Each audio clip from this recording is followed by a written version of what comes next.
ibyo Minisitiri Bizimana yavuze muribuka ko birimo amateka menshi ya kera cyane, kera uko ubunyarwanda bwanyuze mu nzira ndende cyane, buhindurwa bushyirwa mu bigeragezo byinshi, ariko uyu munsi tukaba tugihari nk'abanyarwanda. Hanyuma hagiye haza paneli zindi kugeza ubwo mwabonye uko u Rwanda rw'uyu munsi rumeze muri presentation ya Meri yaduhaye. Nahoze nibaza niba iyo presentation Meri yaduhaye tuyihuza neza n'ikiganiro Minisitiri Bizimana yaduhaye, kuko harimo nk'imyaka 200 hagati. Ibiganiro bya Minisitiri Bizimana ni amateka y'igihugu cyacu, aho twanyuze, inzira twanyuzemo, ubunyarwanda bwanyujijwe mu bigeragezo byinshi cyane.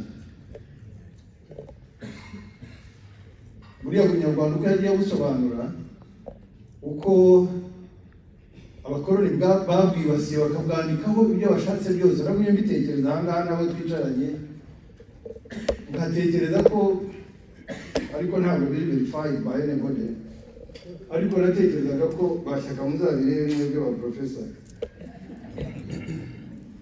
kigira ngo abakoroni muri ibi bihugu byabo bageze aho abanyeshuri abandika za PhD thesis n'ibindi bageze aho kugira ngo babure ibyo kwandika muri ibi bice byabo, hanyuma bigira muri Afurika mu bukoroni bwabo aho bwari buri. So basanga umuntu w'inzobe nk'uyu Aimable bakavuga bati uyu uriya ni Egypt, agahinduka Egypt. Noneho bakandika uko Egypt bahari, kandi bakagenda nyine bakajya Kamonyi bakabasangayo, bakajya Irukara bakababonayo, bakajya Rutsiro bakababonayo, bakavuga bati no mu byaro twagiyeyo gukora muri research bagita iki, ubushakashatsi. Ndebera umuturage wo muri Rutsiro mu 1900 bagiye gukora ubushakashatsi ko ari uko yavuye muri Egypt cyangwa ko atavuyeyo. So abo bose bandikaga biriya bitabo ngira ngo Bizimana yadusomeraga, cyo mutwe wanjye ntekereza ko ari abo ngabo, kuko umwe yavugaga iki, undi akavuga ikindi, undi akavuga kareba abantu, akavuga ngo ababo n'abanebwe. Hanyuma nagiye Kamonyi nsanga ari abanebwe, njya Rukara nsanga ari abanebwe, njya Rutsiro nsanga ari abanebwe, noneho ndakora ndabyemeza ko ari abanebwe. Ababo bameze batyo. So duhinduka kuri chessboard, duhinduka bwa buntu baterura kuri chessboard. Ntabwo twari tukiri abantu, twahindutse ibikoresho byo kuri chessboard. Ariko ngira ngo message yari ikomeye mu byo Bizimana yavugaga nuko murareba aya mazu tuba turimo, uriya arimo inkingi bita pillars, za nkingi amazu ashingiyeho. Ubukomere bw'inkingi bushingiye ku muriro bayinyujijemo. Zose zari inkingi za steel zikomeye cyane zanyuze mu muriro mwinshi. Ubunyarwanda bukomeye nka steel, bwanyuze mu muriro ubaho wose ntibwashya ngo bushireho, ahubwo bwarakomeye nka steel. That's what I think. Kuko birashoboka ko twashoboraga kuzimira burundu, tukazimira, baba bari mu gihugu baba bari hanze yacyo. It was possible ko twashoboraga kuzimira bikarangira, kubera geography, kubera time, kubera kubura, kubera tukaba inguruburu, ariko ntabwo twazimiye. So I thought that was an important point Bizimana yatubwiye. Niho rero hahereye kiriya kiganiro yaduhaye cyitwa intekerezo ngiro za RPF. Naho zahereye, kuko RPF icyo yakoze, icyo yita impinduramatwara, ntabwo ari uguhindura amatwara ya Habyarimana gusa, ni uguhindura iriya intekerezo yose bashyize ku munyarwanda bakayikwikoreza, ugahinduka umunebwe, ugahinduka umugufi, ugahinduka umuremure, ugahinduka uwirabura, ugahinduka uw'inzobe, ugahinduka uw'amazuru, ugahinduka buri kintu cyose. So iyo mpinduramatwara iri ideological, ifata umwanya. Ikindi ngira ngo muri aha dukwiye kwiyemeza nuko ari amateka yose twanyuzemo kuza kugeza ubu ngubu ntabwo yari amateka ari mu kirere, yari amateka ari mu bantu nkatwe twese uko turi aha, yagizwemo uruhare n'abantu. So iyi myaka yose yashize hari abantu tuzi tugira icyo dupfana, twaturanye, twabanye muri aya mateka, kubera uko amateka yari ameze somehow bisanze ku mpande zitandukanye z'aya mateka. Uyu munsi rero muri iyi mpinduramatwara ibyo nabyo turabitunganya. Uwaba yarakoze icyaha, hari abantu benshi cyane bagiye bakurikiranwa, hari abakiboneka bagakurikiranwa, utaragikoze nta kibazo, ubuzima burakomeza. Kandi yaba umuvandimwe, yaba umwana, yaba umuzukuru, yaba whatever it is, ni uko nguko ubuzima bumera, kuko inzira y'amateka ni uko nguko ikora. Kuko aya mateka tuvuga ntabwo yari mu kirere, ntabwo yari amateka y'inyoni, ntabwo yari amateka y'imigina gusa n'ibiti n'imisozi, yari amateka y'abantu yagizwemo uruhare n'abantu barayashipinga. So icyo nacyo ni ikintu gikomeye cyane. Ikindi rero ngira ngo muri message za Minister Bizimana na Minister Nshuti ni RPF aho yavukiye na testing ya RPF na buriya bunyarwanda uko navugaga, mwibuke RPF yabo kugeza ubu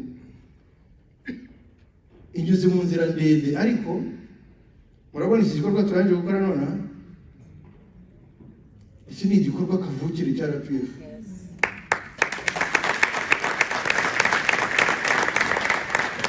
Nahoze nshaka kwitahira neza icyo mvuga, ariko ndeba iki gikorwa ndavuga ariko murabizi Perezida wacu hari ubwo yavuze ati turacyari ba bandi bashobora gusubira mu ndaki tugaharanira ukuri kwacu.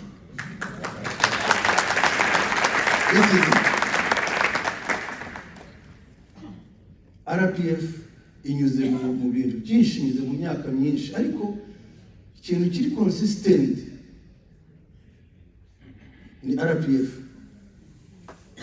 Iri consistent mu bintu byayo, mu murongo wayo kugeza mu gihe. Muzitegereze muri Afrika, iyo bakwibasiye abangaba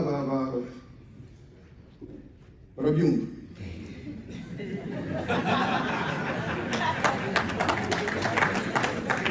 Iyo bakwibasiye bakujya mu mizi y'ishyaka ryawe, bakayijyamo, bagashakamo abayobozi baryo. Abo bakaba bagiye muri ruswa, bakaba barapinze, bakaba babaye ibigarasha, bakaba babaye abantu ishyaka rigatangira kugira gute kujegajega, bagahimba opposition nubwo yaba bayikuye ikuzimu, bakayizana mu gitondo cya kare bakandika ngo the most important, the most popular, the biggest opposition leader, n'inyoni yavuye mu giti igahinduka the biggest. Icyo kikaba icya kabiri. Icya gatatu bakajya mu baturage, mwebwe nta bwenge mugira, ntabwo mwagumuka, ntabwo mwajya mu muhanda, ibi ntimubireba. Noneho igihugu kikakugora, cyamara kukugora bo noneho bakandika ko igihugu cyakunaniye, hanyuma muzakore template ya Africa nini ahantu henshi. That is how buhoro, nta wazanye imbunda kukurwanya, nta wazanye ikintu icyo ari cyo cyose mu gihugu cyawe, nuko iyo template irakora. Ariko iyo miriro uko RPF inyuramo niko ikomera nka steel, niko iba y'igihugu. So ubipima wese nabipima atyo. That is how. Niyo mpamvu ibyo byose bigenda bibaho, birashoboka. Ushobora kuba ikigarasha, ariko RPF uzayisiga nk'uko wayisanze, ikomere kurushaho wowe ugende. Ushobora guhemuka, uzayisigaho wowe ugende, nubwo ariko uzasanga ikomeye kurusha kwa kundi.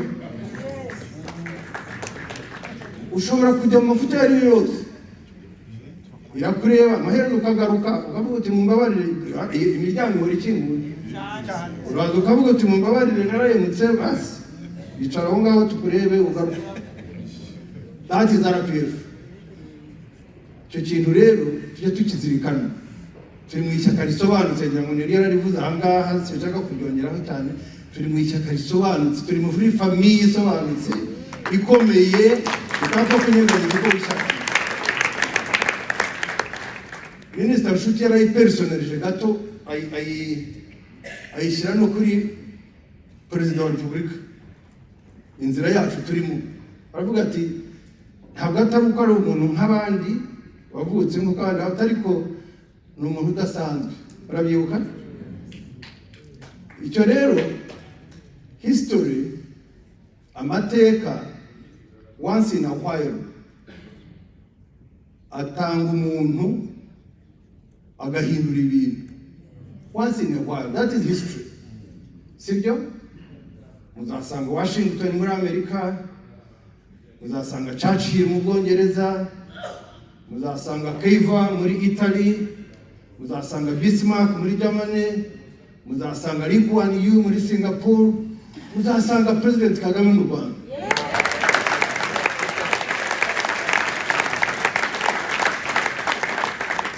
History itanga abantu bagahindura ibintu. So kwikunda nk'umunyarwanda, but that is how igihugu cyacu, nimwibuke namwe nimwibaze uko cyari kimeze, aho cyari kigeze. Hari ubwo abantu bagira bake bakajya mu mpaka tukazemera tukazijyamo rwose. Nanjye Busingye yajyaga kugerageza, na Diane yajyaga kugerageza, na Aimable yajyaga kugerageza, ariko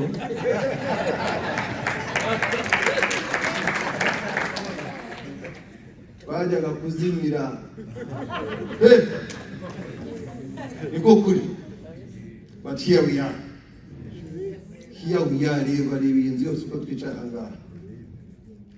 So history itanga abantu mu gihe cyayo bagahindura ibintu. U Rwanda rwarahindutse for better and for good and forever.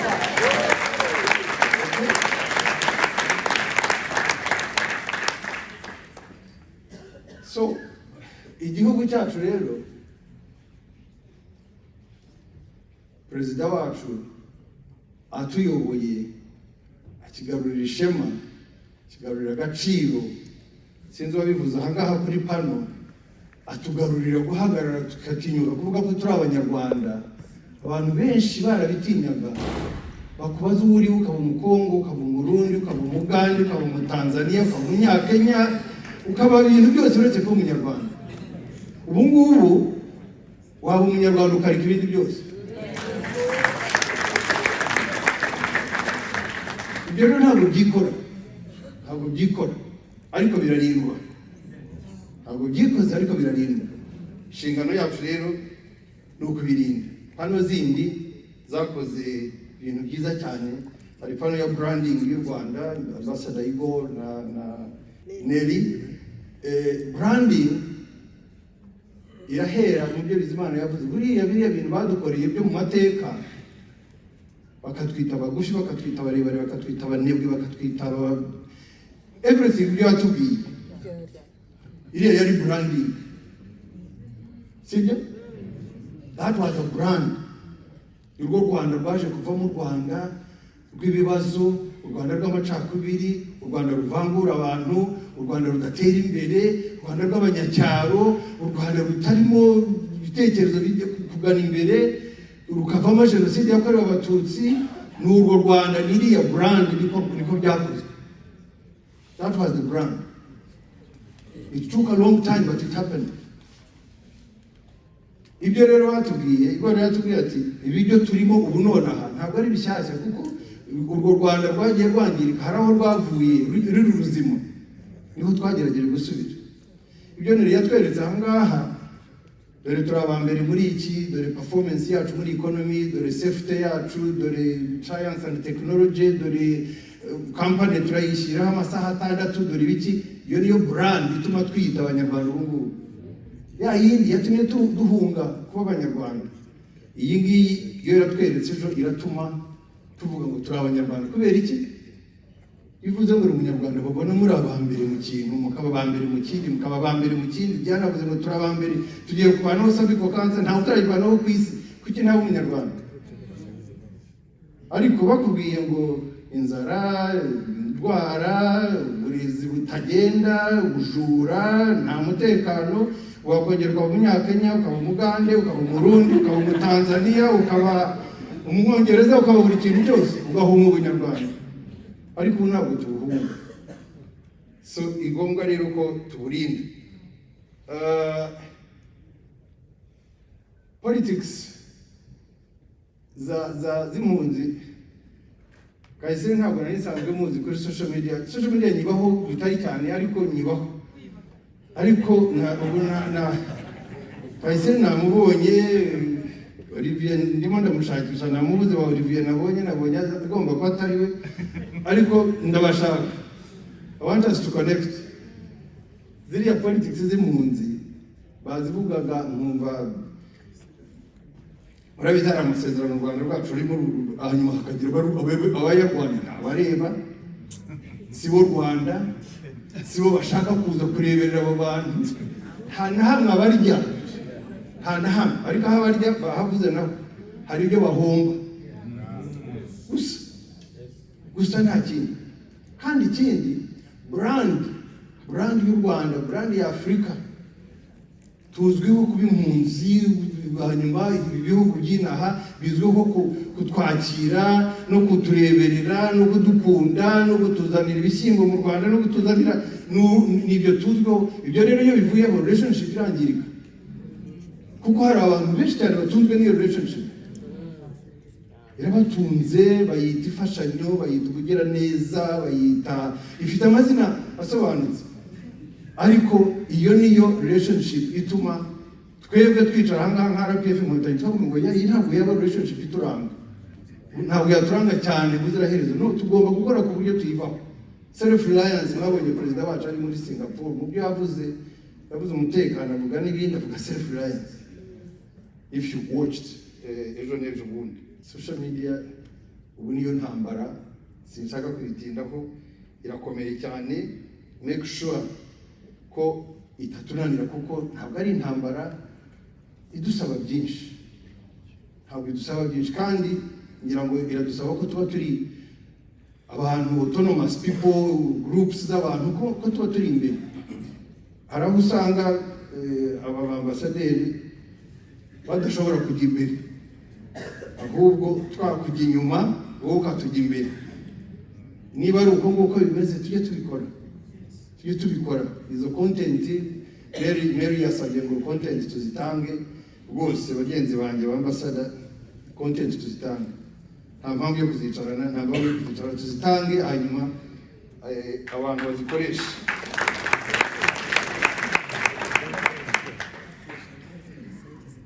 Ntabwo rero nshaka ko ninda kwigira, nshakaga guconnectinga ibyo Bizimana yatubwiye, Minister Bizimana yatubwiye, ibyo Minister Nshuti yatubwiye, ibyo Igor yatubwiye bya brand na n'uyu munsi ahantu turi ahangaha. Uyu munsi u Rwanda aho ruri niho amateka ya RPF, mu mateka yarwo, mu nshingano za RPF, mu ntekerezo ngiro za RPF, naharwaganaga n'ahandi hari imbere yaho. Biriya rero bavugaga bati tujye nibiba ngombwa ko duhimba content, tuyihimbe, tuyishyireho. Sinzi ko bavugaga guhimba by'ikinyoma, ariko bavugaga create.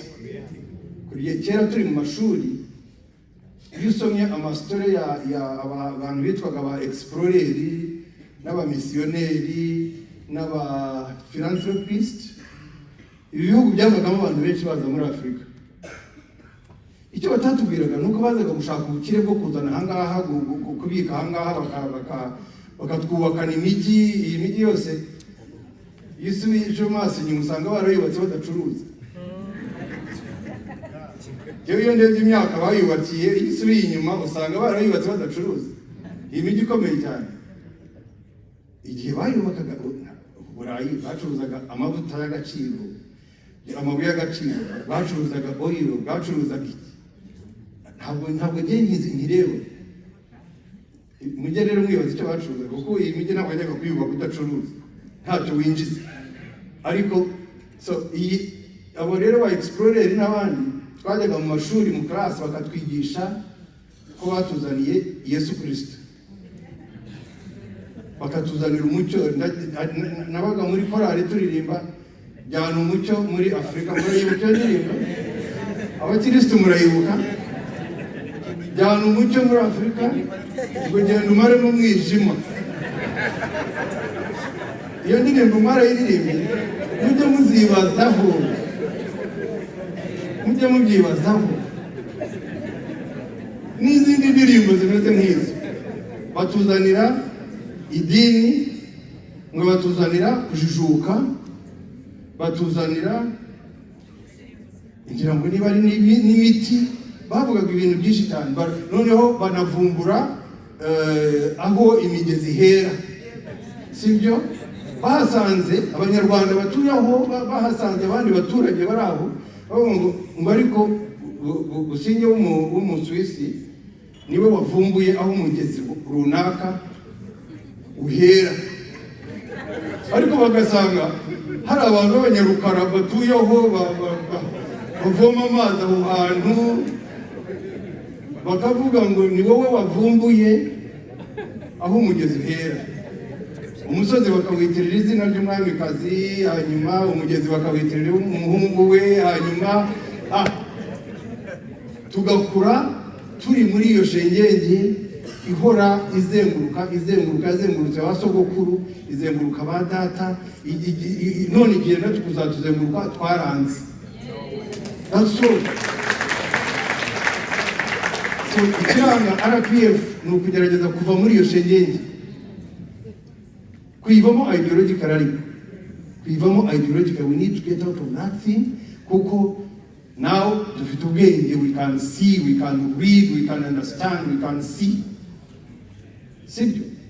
So nicyo rero nageragezaga kugira ngo nganireho gato ibyo Minister Bizimana yatubwiye, ubutumwa Minister Nshuti yaduhaye, bari ubutumwa buriya bwa nyakubahwa Perezida wa Repubulika, bifitanye isano na branding ya Igor yavuze na Neri, bifitanye isano na panel yakurikiyeho ya who is me as a person, bifitanye isano n'ikiganiro twagiraga uyu munsi. So nagira ngo ibi bintu tubyumve nk'inzira imwe y'inkotanyi.